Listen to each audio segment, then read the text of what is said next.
പകലിലെ ഇന്നത്തെ പാടുകൾക്ക് ശേഷം അല്പം പേരിട്ട് കർത്താവിൻ്റെ സന്നിധിയിൽ ആശ്വാസം കണ്ടെത്തുവാനായിട്ട് കർത്താവിൻ്റെ കൽപ്പന അനുസരിച്ച് നമുക്ക് ഇത്രയും പേർക്ക് ദൈവസന്നിധിയിലായിരിക്കാൻ കർത്താവ് നൽകിയ ഈ അസുലഭ സന്ദർഭത്തിനായിട്ട് തിരുനാമത്തിന് സ്തോത്രം. നാം പാടാറുള്ളത് പോലെ അനുഗ്രഹമുറിയിൽ കൂട്ടുകൾ താനേ തുറപ്പാൻ കനിപോലുന്നൊരേശുവിൽ മനസ്സിൽ തരിക. ആ മനോഭാവത്തോടുകൂടെ നമുക്ക് കർത്താവിൻ്റെ സന്നിധിയിൽ ആയിരിക്കാം. ഈ ദിവസത്തിൽ ഞാൻ സ്കൂളിലായിരുന്നപ്പോൾ എൻ്റെ മനസ്സിലൂടെ കടന്നുപോയ ചില കാര്യങ്ങൾ ഞാനൊന്ന് നിങ്ങളുടെ ശ്രദ്ധയിലേക്ക് കൊണ്ടുവരാനായിട്ട് പ്രാർത്ഥനയോടുള്ള ബന്ധത്തിൽ ആഗ്രഹിക്കുന്നു. ലൂക്കോസിൻ്റെ സുവിശേഷം 18-ാമത്തെ അധ്യായത്തിൻ്റെ 7-ാമത്തെ വാക്യം അതിനോടനുബന്ധിച്ച് നമുക്ക് വായിക്കാം. ലൂക്കോസിൻ്റെ സുവിശേഷം 18-ാം അധ്യായം അതിൻ്റെ 7-ാമത്തെയും 8-ാമത്തെയും വാക്യം.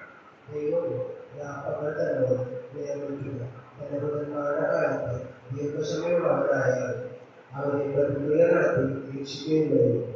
വേഗത്തിലവരെ പ്രതിക്രിയ നടത്തി രക്ഷിക്കുമെന്ന് ഞാൻ നിങ്ങളോട് പറയുന്നു. എന്നാൽ മനുഷ്യപുത്രൻ വരുമ്പോൾ അവർക്ക് വേണ്ടി വിശ്വാസം കണ്ടെത്തുമ്പോൾ അത് കർത്താവ് പറയും. ഈ വായിച്ച വേദഭാഗം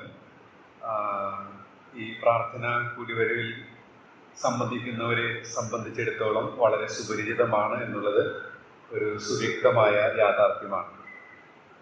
പല മനോഹരമായ പ്രാർത്ഥനകൾ നമുക്ക് ഈ പ്രാർത്ഥനയോടനുബന്ധിച്ചിട്ടുള്ള കാര്യങ്ങൾ നമുക്ക് ഈ 18-ാമത്തെ അധ്യായത്തിൽ കാണാനായിട്ട് സാധിക്കുന്നുണ്ട്. നമുക്കറിവുള്ളതാണ്, സ്ഥിരോത്സാഹിയായ ഒരു വിധവ, ആ വിധവയുടെ വിഷയം നാം ഇവിടെ ആദ്യ ഭാഗത്ത് കാണുന്നു. ചുങ്കക്കാരൻ്റെയും പരീശൻ്റെയും പ്രാർത്ഥന നമുക്ക് ഇവിടെ കാണുന്നു. അതുപോലെ തന്നെ ധനികനായ യുവ പ്രമാണിയുടെ ഒരു ചോദ്യം, അതും ഒരു പ്രാർത്ഥന എന്ന നിലയിൽ നമുക്ക് വേണമെങ്കിൽ കണക്കാക്കാം. ഒടുവിലായിട്ട്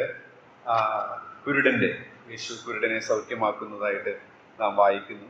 അങ്ങനെ ആ രീതിയിലൊരു പ്രാർത്ഥന അധ്യായം എന്ന് വേണമെങ്കിൽ നമുക്ക് ഈ അധ്യായത്തെ വിളിക്കാവുന്നതാണ്. ഈ അധ്യായത്തിലൂടെ ഇന്ന് ഞാൻ കടന്നു പോകാനിടയായിട്ട് തീർന്നപ്പോൾ നമ്മുടെ പ്രാർത്ഥനകൾ എപ്രകാരമുള്ളതായിരിക്കണം എന്നുള്ളത് ഒന്ന് മനസ്സിലാക്കാനിടയായിട്ട് തീർന്നു.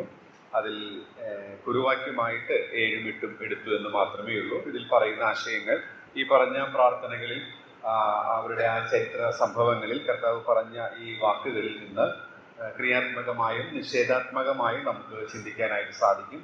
വേഗത്തിൽ ചില സത്യങ്ങൾ നമുക്കറിവുള്ളത് തന്നെ പ്രാർത്ഥനയിൽ നമ്മെ സഹായിക്കുന്നത് ഒന്ന് വേഗത്തിൽ നിങ്ങളെ ഒന്ന് ചൂണ്ടിക്കാണിച്ച് ഇരിക്കാനാണ് ഞാൻ ആഗ്രഹിക്കുന്നു. ഒന്നാമതായിട്ട് ഇവിടെ നാം വായിച്ച 7-ാം വാക്യത്തിലുള്ള ഒരു പദം ദൈവരാപ്പകൽ തന്നോട് നിലവിളിക്കുന്ന എന്നുള്ള പ്രയോഗമാണ്. നിലവിളിക്കുന്നു. എങ്ങനെയുള്ളതായിരിക്കണം നമ്മുടെ പ്രാർത്ഥനകൾ എന്ന് ചോദിക്കുമ്പോൾ ആ നിലവിളി എന്നുള്ള ആ പദം നമ്മുടെ മനസ്സിലേക്ക് കൊണ്ടുവരുന്നത് അത് ആവശ്യബോധമുള്ള ഹൃദയാവസ്ഥയെയാണ് നിലവിളി സൂചിപ്പിക്കുന്നത്. നമുക്കറിയാം, കേവലം ഒരു മുറവിളി എന്നുള്ള ഒരു ആശയമല്ല, നിലവിളിയാണ്. ശക്തമായ ഒരു ആഗ്രഹം അതിൻ്റെ പിറകിൽ ഉള്ളതായിട്ട് നമുക്ക് വിധവയുടെ ഉപമയിൽ നിന്നും മനസ്സിലാക്കാനായിട്ട് അതിനോടനുബന്ധിച്ചുള്ള സംക്ഷിപ്തമാണല്ലോ 7ഉം 8ഉം വാക്യങ്ങൾ. അപ്പോൾ പ്രാർത്ഥന എപ്രകാരമുള്ളതായിരിക്കണം എന്ന് ചോദിച്ചാൽ ഇത് പുതിയ കാര്യമൊന്നുമല്ല എങ്കിൽ തന്നെയും ദൈവത്തിൻ്റെ ആത്മാവ് ഇന്ന് നമ്മെ ഓർപ്പിക്കുന്ന ഒന്നാമത്തെ പ്രമാണം അല്ലെങ്കിൽ പാഠം എന്ന് പറയുന്നത് ശക്തമായ ആവശ്യബോധമുള്ള ഒരു ഹൃദയത്തിൽ നിന്നുള്ളതായിരിക്കണം പ്രാർത്ഥന എന്നുള്ളത്. നിലവിളി എന്നുള്ള പദം നമ്മെ ഓർപ്പിക്കും. ഈ വിധവയെ സംബന്ധിച്ച് നമുക്കത് ഉദാഹരണമായിട്ട് എടുക്കാൻ സാധിക്കും. വിധവ എന്ന് പറയുമ്പോൾ ഈ കാലഘട്ടത്തിൽ മാത്രമല്ല, ആ കാലഘട്ടത്തിൽ വളരെ ആവശ്യമുള്ള പരസഹായം കൂടാതെ മുന്നോട്ട് പോകാനായിട്ട് സാധിക്കുകയില്ല. മാത്രമല്ല, കൂടാതെ ഒരു പ്രതിയോഗിയും അവൾക്കുണ്ട്. അത് നാം അവിടെ വായിക്കുന്നുണ്ട്, ഞാൻ എടുത്ത് വായിക്കുന്നില്ല, നമുക്കറിയാം. അപ്പോൾ ആ നിലയിൽ നാം ചിന്തിക്കുമ്പോൾ പല നിലകളിലുള്ള അവസ്ഥകളിൽ പരിതാപകരമായ ഒരു അവസ്ഥയിലൂടെ കടന്നു പോകുമ്പോൾ ആ വിധവയ്ക്ക് ശക്തമായ ഒരു ആഗ്രഹം, അത് വീണ്ടും പോലെ പ്രാർത്ഥിക്കാനായിട്ട് അവളെ സഹായിച്ചു എന്നുള്ളത് നമുക്ക് ചിന്തിക്കാനായിട്ട് സാധിക്കും. അപ്പോൾ നിലവിളി എന്നുള്ള പദം നമ്മുടെ പ്രാർത്ഥനകൾ ശക്തമായ ആവശ്യബോധമുള്ള ഹൃദയാവസ്ഥയിൽ നിന്നായിരിക്കണം എന്ന സത്യം നമ്മെ പഠിപ്പിക്കുന്നു. പരീശിന്റെയും ചുങ്കക്കാരന്റെയും ഉപമ ഈ അധ്യായത്തിൽ തന്നെ നാം വായിക്കുന്നു.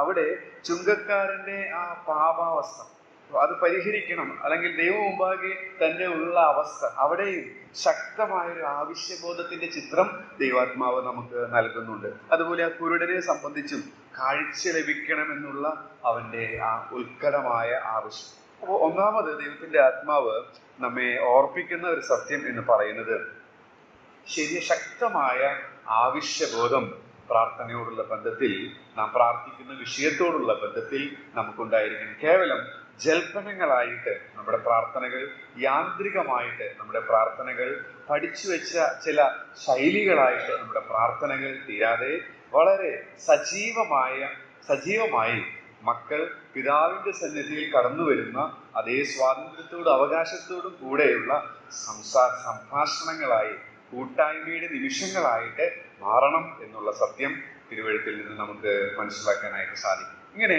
ഈ ആവശ്യബോധത്തോടുകൂടെ പ്രാർത്ഥിക്കാനായിട്ട് നമ്മെ സഹായിക്കുന്ന, അല്ലെങ്കിൽ ഇങ്ങനെയുള്ള ആവശ്യബോധത്തോടുകൂടെ പ്രാർത്ഥിക്കാനായിട്ട് നമ്മെ സഹായിക്കുന്ന, അല്ലെങ്കിൽ അങ്ങനെ പ്രാർത്ഥിക്കാനായിട്ട് നാം ശ്രമിക്കേണ്ട 3 കാര്യങ്ങൾ, ഞാനത് ദിനംതോറും പ്രാക്ടീസ് ചെയ്യുന്ന കാര്യമാണ്. അതിലൊരു പ്രധാനപ്പെട്ട കാര്യം അത് നിങ്ങളുടെ ശ്രദ്ധയിലേക്ക് ഒന്ന് കൊണ്ടുവരാൻ ആഗ്രഹിക്കുന്നു. ഈ സുവിശേഷത്തിൽ തന്നെ അതുണ്ട്. ലൂക്കോസിന്റെ സുവിശേഷം 9:23 നമുക്ക് അറിവുള്ളതാണെങ്കിലും ഞാനത് വീണ്ടും ചൂണ്ടിക്കാണിക്കുന്നതിൽ എനിക്ക് അതിയായ സന്തോഷമുണ്ട്. ലൂക്കോസ് 9:23 നമുക്ക് മനപ്പാഠം അറിവുള്ളതായിരിക്കാമെങ്കിലും നമുക്കൊന്ന് വായിക്കാം.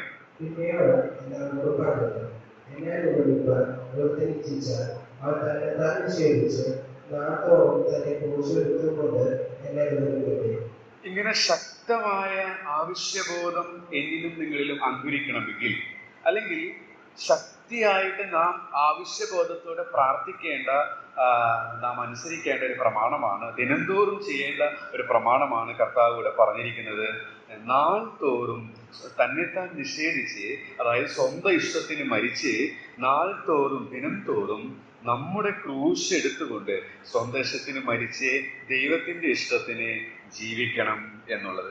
അപ്പോൾ ഇങ്ങനെ ജീവിക്കുന്ന ഒരു വ്യക്തിക്ക് ശക്തമായ ആവശ്യബോധം ഉണ്ടായിരിക്കും. ഇനി ശക്തമായ ആവശ്യബോധമില്ലെങ്കിൽ ഇങ്ങനെ ജീവിക്കാനായിട്ട് കർത്താവെ എന്നെ സഹായിക്കണമേ എന്ന് ദിനംതോറും പ്രാർത്ഥിക്കുകയും ദൈവത്തിന്റെ ആത്മാവിനനുസരിച്ച് കീഴ്പ്പെട്ട് ജീവിക്കാനിടയായിട്ട് തീരേണ്ടതും ആവശ്യമാണ്. ഞാൻ കൂടുതൽ അത് വിശദീകരിക്കുന്നില്ല. 14-ാം അധ്യായത്തിന്റെ 26-ാമത്തെ വാക്യത്തിലേക്ക് വരുമ്പോൾ, 14-ന്റെ 26-ാമത്തെ ലൂക്കോസിന്റെ സുവിശേഷം തന്നെ 14-ാം അധ്യായത്തിന്റെ 26-ാമത്തെ വാക്യത്തിൽ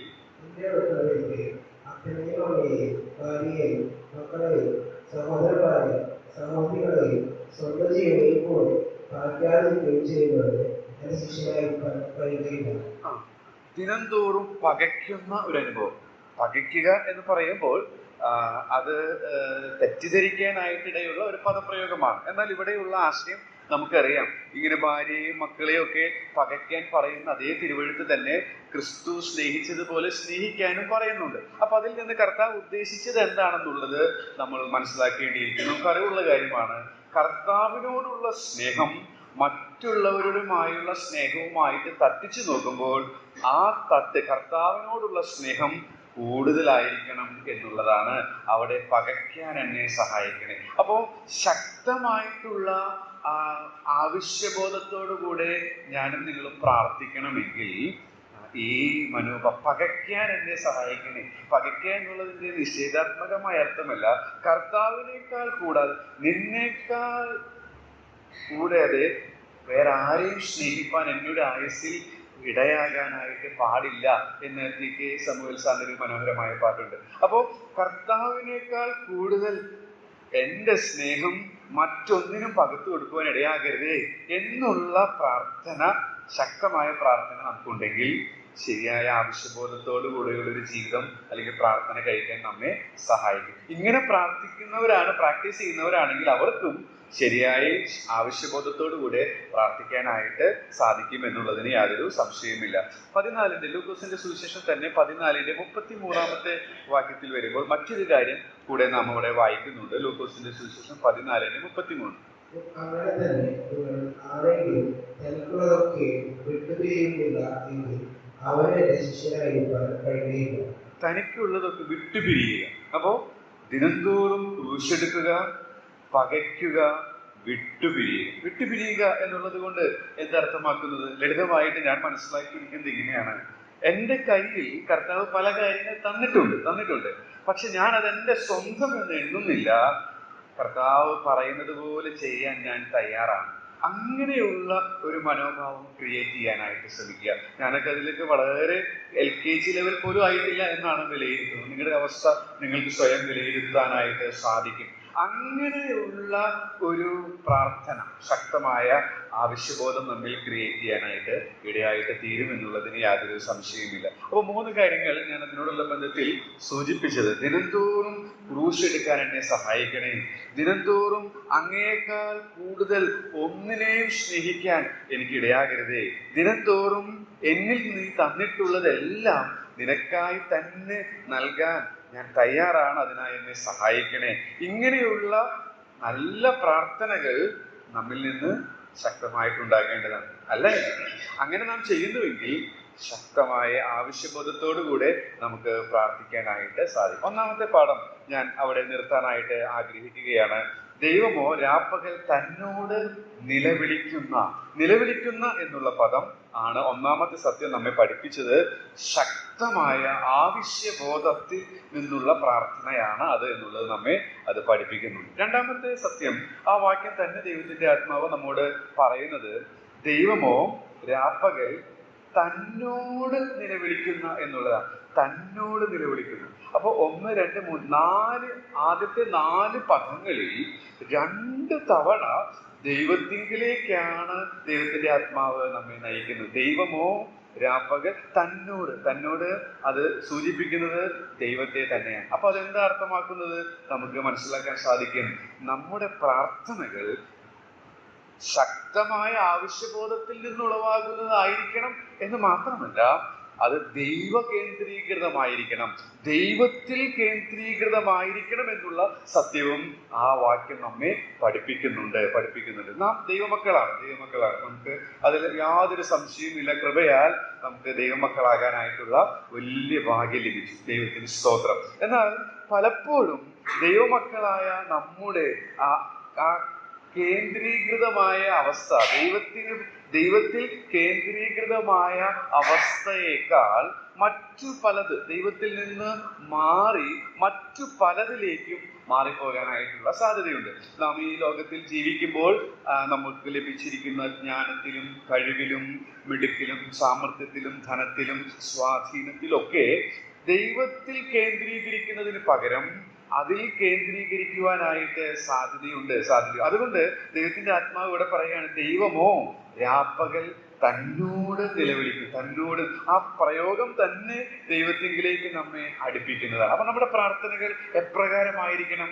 ശക്തമായ ആവശ്യബോധത്തിൽ നിന്നുളവാകുന്നതായിരിക്കണം, അതോടൊപ്പം തന്നെ ദൈവത്തിൽ കേന്ദ്രീകരിക്കുന്നതും ആയിരിക്കണം എന്നുള്ളത് നമുക്കിവിടെ ഓർക്കാനായിട്ട്. ഇത് വായിച്ചപ്പോൾ ഈ ദൈവത്തിൽ കേന്ദ്രീകരിക്കുക എന്ന് പറയുമ്പോൾ നമ്മുടെ മനസ്സിലേക്ക് ഒരുപാട് കാര്യങ്ങൾ, ഈ ദൈവം ആരാണ് എന്നുള്ളതിനെ കുറിച്ച് തന്നെ വരും. ഈ വർഷത്തിന്റെ ആരംഭത്തിൽ തന്നെ, ആരംഭത്തോടുള്ള അടുത്ത സമയത്ത് തന്നെ നാം കേട്ടത് നമ്മുടെ ദൈവത്തിന്റെ പ്രത്യേകതകളെ കുറിച്ചാണ്. അപ്പോൾ ദൈവം ഈ തന്നിലേക്ക് ആകർഷിക്കുന്ന, അല്ലെങ്കിൽ തന്നിലേക്ക് കേന്ദ്രീകൃതമായ ജീവിതം നയിക്കാൻ ആവശ്യപ്പെടുന്ന ഈ ദൈവത്തിന്റെ ചില പ്രത്യേകതകൾ ഞാൻ എടുത്ത് വായിക്കുന്നൊന്നുമില്ല. നമുക്ക് അറിവുള്ളത് നമ്മുടെ മനസ്സിലേക്ക് ഒന്ന് ഓർക്കുന്നത് നല്ലതാണ്. നമുക്കറിയാം, അവൻ നല്ലവനായതുകൊണ്ട് നമുക്ക് അവനിൽ കേന്ദ്രീകരിച്ച് അവന്റെ അടുക്കിലേക്ക് എപ്പോഴും വന്ന് അവനുമായിട്ടുള്ള കൂട്ടായ്മ ആസ്വദിച്ച് ജീവിക്കാനായിട്ട് സാധിക്കും. കാരണം പലപ്പോഴും ഇന്ന് നാം നോക്കുമ്പോൾ ദോഷം ചെയ്യുന്നവന്റെ അടുക്കിലേക്ക് പോകാനാണ് ഇന്ന് പലർക്കും ആഗ്രഹം. വിശ്വാസികൾ തന്നെ ദോഷം ചെയ്യുന്നവൻ ആരാണെന്ന് നമുക്കറിയാം, അവൻ പിശാചാണ്. ആ പിശാചിന്റെ കൈകളിലെ ഇണങ്ങിയ ആയുധങ്ങളായിട്ട് തീരാനായിട്ടാണ് ഞാനും നമ്മിൽ പലർക്കും, ഞാൻ അടക്കമുള്ളവർക്കൊക്കെ ചിലപ്പോഴൊക്കെ ഇടയായിട്ട് തീരുന്നത്. ദോഷം ചെയ്യുന്നവന്റെ അടുക്കൽ അവന്റെ കയ്യിലെ ടൂൾസ് ആയിട്ട് നമ്മൾ തീരുമ്പോൾ അത് നമുക്ക് തന്നെ ദോഷമാണ്. നമ്മുടെ കൂട്ടുവിശ്വാസികൾ, നാം ഉൾപ്പെടുന്ന സഭയ്ക്കും കുടുംബത്തിനും എല്ലായിടത്തും ദോഷമാണെന്ന് നമുക്കറിയാം. പക്ഷെ നമുക്ക് അതിലേക്കാണ് നമ്മുടെ ഈ പാപജടം നമ്മെ വശീകരിക്കുന്നത്. എന്നാൽ നമ്മൾ ദൈവത്തിന്റെ ആത്മാവ് പറയും ദൈവകേന്ദ്രീകൃതമായ ഒരു ജീവിതമാണ്, പ്രാർത്ഥനയാണ് നമുക്കുണ്ടായിരിക്കും. കാരണം അവൻ നല്ലവനാണ്. നല്ലവനാകിയാൽ അവൻ കേവലം നമുക്ക് നന്മ ചെയ്തത് കൊണ്ടല്ല അവൻ നല്ലവനായിരിക്കുന്നത്. നമുക്കറിയാം അവൻ നല്ലവനായതുകൊണ്ടാണ് അവൻ നല്ലത് ചെയ്യുന്നത്. കാരണം അവന്റെ പ്രകൃതം അങ്ങനെയാണ്. മാത്രമല്ല അവൻ നമ്മെ അറിയുന്നവനാണ്. നമ്മുടെ പ്രകൃതി അവൻ അറിയുന്നു. നാം പൊടിയെന്ന് അവൻ ഓർക്കുന്നവനാണ്. അങ്ങനെ ഈ ദൈവത്തെ കുറിച്ച് ചിന്തിക്കുമ്പോൾ ഒരുപാട് കാര്യങ്ങൾ നമുക്ക് ചിന്തിക്കാനായിട്ട് സാധിക്കും. ദൈവം നല്ലവനാണ്. മറ്റൊരു കാര്യം, അവൻ ജ്ഞാനിയാണ്. പ്രാർത്ഥനയോടുള്ള ബന്ധത്തിൽ നമുക്കറിയാം അവൻ സർവജ്ഞാനിയാണ്. ലൂക്കോസിന്റെ സുവിശേഷത്തിൽ തന്നെ 11-ാം അധ്യായത്തിലേക്ക് വരുമ്പോൾ 11-ാം അധ്യായത്തിന്റെ 11-ാമത്തെ വാക്യത്തിൽ നാം വായിക്കുന്നത് ഇപ്രകാരമാണ്: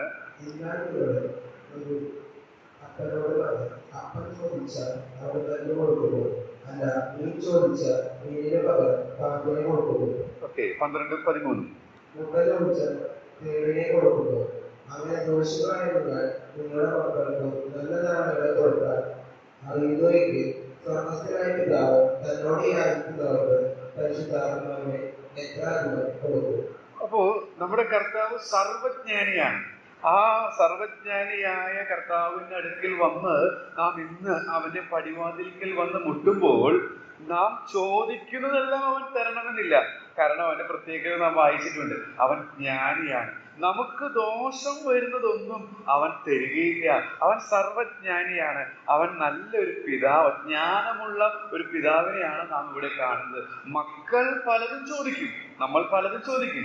പക്ഷേ ജ്ഞാനമുള്ള ഒരു പിതാവ് മക്കൾക്ക് ദോഷം വരുന്നതൊന്നും കൊടുക്കുകയില്ല എന്നുള്ളത് നമുക്ക് അറിവുള്ളത്. അപ്പൊ അവൻ ജ്ഞാനിയാണ്. ദൈവത്തിൽ കേന്ദ്രീകൃതമായിരിക്കണം നമ്മുടെ പ്രാർത്ഥന എന്ന് പറയുമ്പോൾ അവൻ നല്ലവനാണ്, അവൻ ജ്ഞാനിയാണ്, സർവജ്ഞാനിയാണ്. പിന്നെ നമുക്കറിയാവുന്ന കാര്യം തന്നെയാണ്, സങ്കീർത്തനങ്ങളിൽ നമ്മൾ ഇതൊക്കെ കാണുന്നുണ്ട്. അവൻ നമ്മുടെ ഭാരം വഹിക്കുന്നവനാണ്, ചുമക്കുന്നവനാണ്. അതിനെക്കുറിച്ച് ചിന്തിക്കുമ്പോൾ നമുക്കറിയാം ലോകത്തിലെ ഏറ്റവും വലിയ ഭാരം എന്ന് പറയുന്നത് പാപഭാരമായിരുന്നു. ദാവീദ് അതിനെ കുറിച്ച് വർണ്ണിച്ചിരിക്കുന്നത് അത് വലിയൊരു ചുമട് പോലെ അതെന്റെ തലയ്ക്ക് അതിഘനമായിരിക്കുന്നു എന്നുള്ളതാണ്. അപ്പൊ ഏറ്റവും വലിയ ഭാരമുള്ളത് പാപം. ആ വിഴുപ്പ് ഭാണ്ഡം കർത്താവ് നമുക്ക് വേണ്ടി ചുമന്ന് നീക്കിയവനാണ്. അതുകൊണ്ട് ഈ പരദേശ പ്രയാണത്തിലെ ചെറിയ ഭാരങ്ങൾ അവനിൽ വളരെ ലഘുവാണ്. അത് അവന്റെ മേൽ ഇട്ടുകൊള്ളുവാൻ അവൻ നമ്മെ വിളിക്കുന്നവനാണ് എന്ന് നാം പാടി സന്തോഷിക്കാറുണ്ട്. അതെ, നമ്മുടെ ഭാരം വഹിക്കും ആ കർത്താവിൽ കേന്ദ്രീകരിച്ചുള്ള പ്രാർത്ഥന നമുക്കുണ്ടായിരിക്കും. മാത്രമല്ല അവൻ നമ്മുടെ പ്രശ്നങ്ങളെ പരിഹരിക്കുന്നവനാണ്. നമുക്കറിയാം ഒരുപാട് പ്രശ്നങ്ങളുണ്ട്. എനിക്കൊന്നും അതിൻ്റെതായ ഗൗരവങ്ങളൊന്നും നമുക്ക് അറിയുന്നില്ല. എന്നാൽ പല കാര്യങ്ങളിൽ ഇടപെടുന്നവർക്ക് അത് വളരെ വ്യക്തമായിട്ടറിയാം. അതല്ല, നമ്മളെപ്പോലെ സാധാരണ നിലയിലുള്ളവർക്കും അവരുടേതായ പ്രശ്നങ്ങളുണ്ട്. എന്നാൽ ഈ പ്രശ്നങ്ങളൊക്കെ പരിഹരിക്കുന്നവനാണ്. ഒരു എഴുത്തുകാരൻ എങ്ങനെയാണ് എഴുതിയിരിക്കുന്നത്: ജീവിതത്തിലെ ഊരാക്കുടുക്കുകളുടെ മധ്യത്തിൽ അവന്റെ അടുക്കൽ വരിക, അവനെ അഴിക്കാൻ പറ്റാത്തതായി യാതൊന്നുമില്ല. ജീവിതത്തിലെ ഊരാക്കുടുക്കുകളുടെ മധ്യത്തിൽ പെട്ടുകൊടുക്കുന്ന അനേക ദൈവജനമുണ്ട്. എന്നാൽ അവന്റെ അടുക്കൽ വരിക, അവനിൽ കേന്ദ്രീകരിച്ചുള്ള ഒരു ജീവിതം നയിക്കുക, അവൻ അഴിക്കാൻ പറ്റാത്തതായ ഒരു കുരുക്കുമില്ല എന്നുള്ളത് ഒരു യാഥാർത്ഥ്യമാണ്. മാത്രമല്ല, ഞാൻ ഇന്ന് ദൈവത്തിന് രാവിലെ സ്കൂൾ പോകുന്നതിന് മുൻപ് ധ്യാനിച്ചത് മത്തായി സുവിശേഷം 28-ാം അധ്യായം. അതിന്റെ അവസാനത്തിൽ നാം ഇങ്ങനെ വായിക്കുന്നുണ്ട്: ഞാൻ ലോകാവസാനത്തോളം എല്ലാ തരത്തിലുള്ള നാളുകളിലും നിങ്ങളോട് കൂടെയുണ്ട്. എല്ലാ തരത്തിലുള്ള നാളുകളിലും നിങ്ങളോട് കൂടെയുണ്ട്. അപ്പോൾ അത് നമ്മെ ഓർപ്പിക്കുന്നത് അവൻ എപ്പോഴും അവൈലബിൾ ആണ്, ലഭ്യമാണ്. അവന്റെ സാന്നിധ്യം നമുക്ക് എപ്പോഴും ആസ്വദിക്കാനായിട്ട് സാധിക്കും എന്നുള്ളതാണ്. ദൈവത്തിൽ കേന്ദ്രീകരിച്ചിട്ടുള്ള ഒരു പ്രാർത്ഥന. ആ ദൈവം അവൻ നമ്മുടെ ഭാരങ്ങളെ വഹിക്കുന്നവനാണ്, പ്രശ്നങ്ങൾ പരിഹരിക്കുന്നവനാണ്, എപ്പോഴും അവൈലബിൾ ആയവനാണ്. അവൻ ജ്ഞാനിയാണ്. നാം ചോദിച്ചതൊക്കെ തരുന്നവനല്ല. നമുക്ക് നന്മയായുള്ളത് എന്താണെന്ന് അവന് നല്ലവണ്ണം അറിയാം. അവൻ സർവജ്ഞാനിയാണ്. മാത്രമല്ല അവൻ നല്ലവൻ. അവന്റെ അടുക്കിലേക്കാണ് ഇന്ന് രാത്രിയിൽ നാം പ്രാർത്ഥനയ്ക്കായിട്ട് കടന്നു വന്നിരിക്കുന്നത്. അതുകൊണ്ട് വളരെ ധൈര്യത്തോടുകൂടെ, വളരെ സന്തോഷത്തോടുകൂടെ, ശക്തമായ ആവശ്യബോധത്തോടുകൂടെ അവനിൽ മാത്രം നമ്മുടെ ശ്രദ്ധ പരമാവധി കേന്ദ്രീകരിച്ചുകൊണ്ട് നമ്മുടെ ഹൃദയങ്ങളെ പകരുവാനായിട്ട് എനിക്കും നിങ്ങൾക്കും ഇന്ന് രാത്രിയിൽ സാധിക്കേണ്ടത് ആവശ്യമാണ്. തുടർന്ന് നാം ഈ വാക്യങ്ങൾ വായിക്കുമ്പോൾ, ഈ വാക്യം തന്നെ വായിക്കുമ്പോൾ ചില കാര്യങ്ങൾ കൂടെ നമുക്ക് കാണാൻ സാധിക്കും. ഞാനതൊന്ന് പറഞ്ഞ് കുറിപ്പുകൾ പറഞ്ഞ് വിശദീകരിക്കാതെ ഇരിക്കാം എന്ന് ഞാൻ ആഗ്രഹിക്കുന്നു.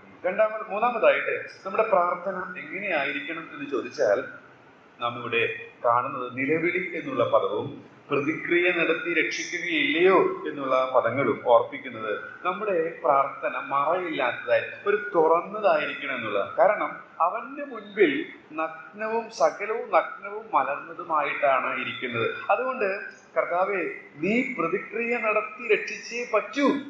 ആ രീതിയിൽ ഒന്നും അവരുമായിട്ട് മറച്ചു വെക്കുവാൻ ആവശ്യമില്ലാതെ വണ്ണം ശരിയായ രീതിയിൽ ഹൃദയം പകരാനായിട്ട് നമുക്ക് സാധിക്കും. നിലവിളി എന്നുള്ള പ്രയോഗത്തിൽ നിന്നും ആ സത്യം നമുക്ക് ഗ്രഹിക്കാവുന്നതാണ്.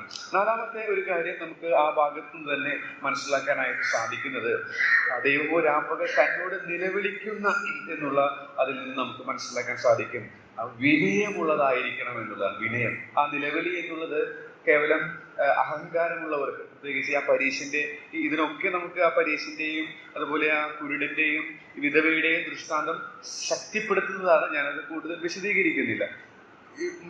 ഈ വിനയമുള്ളവരായിരിക്കും എന്നുള്ളത് ആ പരീശനെ സംബന്ധിച്ചിടത്തോളം അവൻ ഒരിക്കലും വിനയം എന്നുള്ളത് എന്തെന്ന് അറിയാത്തവൻ. എന്നാൽ ചുങ്കക്കാരനെ സംബന്ധിച്ചിടത്തോളം അവനൊരു മറയുമില്ല.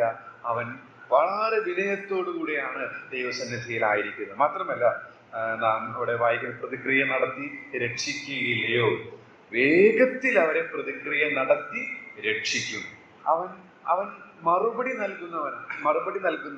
നൽകുന്നവനാകയാൽ ആ മറുപടി സ്വീകരിക്കുന്ന ഹൃദയം നമുക്കുണ്ടായിരിക്കണം എന്നുള്ളതും അവിടെ നിന്ന് പഠിക്കാനായിട്ട് സാധിക്കും. അപ്പോൾ ഒന്നാമത് ഞാൻ പറഞ്ഞത്, ശക്തമായ ആവശ്യബോധമുള്ളവരായി പ്രാർത്ഥിക്കാൻ നമുക്കിടയായിട്ട് തീരേണ്ടത് ആവശ്യമാണ്. രണ്ടാമതായിട്ട് പറഞ്ഞത്, ദൈവത്തിൽ കേന്ദ്രീകരിക്കാനായിട്ടുള്ള പ്രാർത്ഥനകൾ നമുക്കുണ്ടാകണം. മാത്രമല്ല, വളരെ ഓപ്പണായിട്ട് മറയില്ലാത്തത് നമുക്ക് ദൈവമുമ്പാകെ നമ്മുടെ ഹൃദയം പകരാൻ സാധിക്കണം.